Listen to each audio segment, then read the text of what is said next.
एक मारवाड़ी था, उसको घूमने का बड़ा शौक था।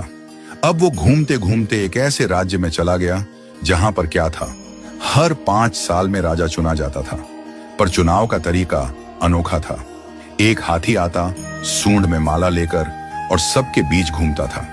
जिसके गले में वो माला डाल देता वही राजा बनता था। अब क्या हुआ, हाथी आया माला लेकर, थोड़ी देर इधर उधर देखा और जाकर माला इस मारवाड़ी के गले में डाल दी।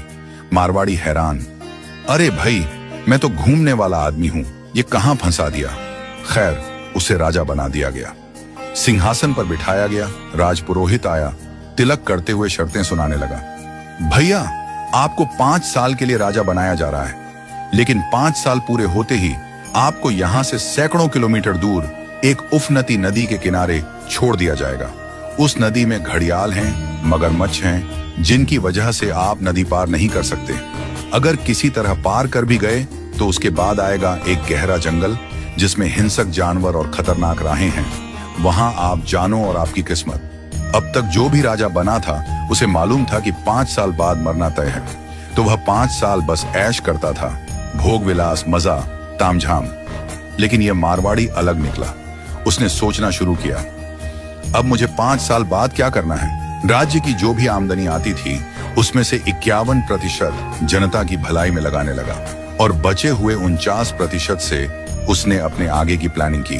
पहले साल उसने नदी पर एक पुल बनवाया, दूसरे साल उस पार के जंगल को साफ करवाया, खेती के लायक जमीन बनवाई, तीसरे साल वहां सड़कें बनवाई, लोग वहां बसने लगे, गांव और मोहल्ले बनने लगे।